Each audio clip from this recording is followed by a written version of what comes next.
Nintendo has gone all out to celebrate Mario's 35th anniversary, and even with the many insane ways they're doing it, this has to be my favorite one. This is Super Mario 3D All-Stars for the Nintendo Switch. This is exactly what it looks like, a compilation of 3 3D Mario games on one Nintendo Switch cartridge. All 3 of these games are good, but how good of a collection is this? Well, that's what this review is going to focus on.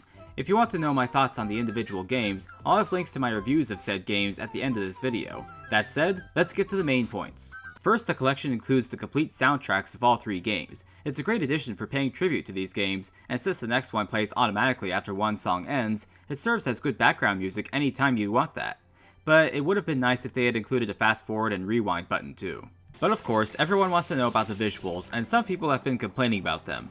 Now, granted, these visuals weren't rebuilt from the ground up to have the same visual quality as Super Mario Odyssey, and maybe that's what people were hoping for. But I wouldn't call these lazy ports either, as they did get some enhancements. Starting with Mario 64, the visuals have been cleaned up to look smoother, the text is easier to read, there's no lag, and the game has been upscaled to 1080p.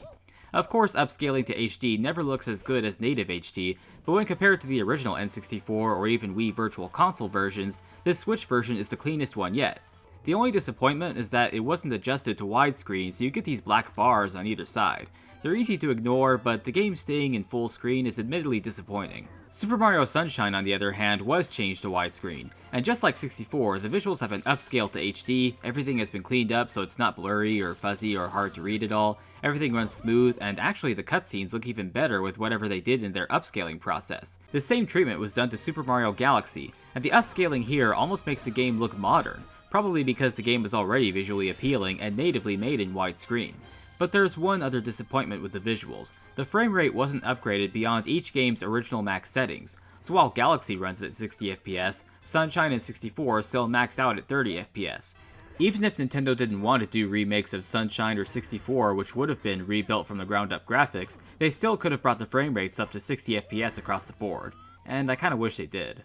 But, as I tried to prove in my Resident Evil 2 GameCube review, despite new viewers continuing to ignore that point and complain about my criticisms of the outdated graphics, this is a game that proves that high quality graphics aren't required for a game to be great.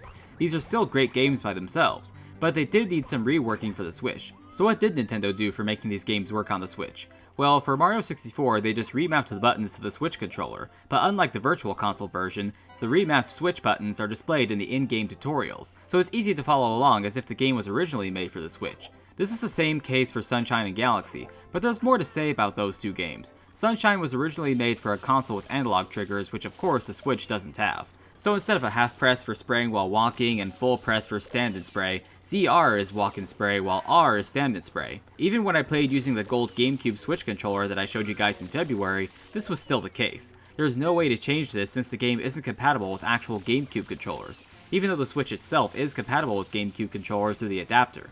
The control changes they made aren't terrible, and you could adjust to them in a short time, but no GameCube controller support for Sunshine just feels very short-sighted. Finally, let's look at Galaxy.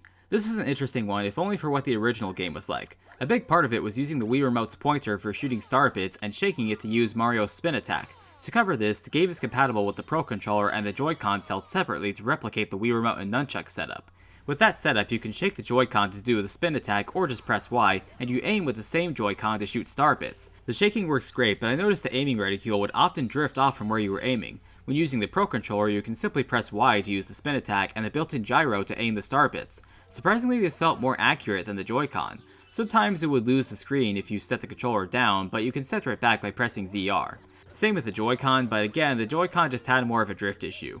If you're playing in handheld mode, you use the touchscreen for all the pointer functions, but this doesn't work as well since you have to take your hand off the controller. So if you're gonna play Galaxy off the TV, I recommend playing in tabletop mode and taking the Joy-Cons off the Switch. Even with all this, all 3 of the games are still the great games you know and love together in one package. Nothing was severely altered to mess with why we loved these games in the first place. But now I do have to address the elephant in the room. Yes, the collection could have had a few more extras like concept art, trailers, or making of documentaries, but the big thing is the lack of Super Mario Galaxy 2. All we have is multiple theories as to why. Maybe it wasn't ready and it will be included later, will it get its own re-release, is it part of some other strategy Nintendo's cooking up? We really don't know for sure. All we know now is that it's not here. And as much as I favor Sunshine, I do have to admit that Galaxy 2 not being included makes the collection feel incomplete. If it was here, then it would be easy to justify the $60 price tag. That said, $60 is still a decent price for this collection. It's still 3 really good classic AAA Mario games on one cartridge that can be played on the go, all for $60. Most online retailers will charge at minimum $40 for used copies of Sunshine alone. The collection certainly could have been better, but it's still a really good collection if only for how good the games are. Well, that's my review of Super Mario 3D All-Stars for the Nintendo Switch. If you liked this review, check out my previous reviews of all 3 of these games. And with that, October is fast approaching, so it's time for me to get ready for Spooky Month 2020. See you then!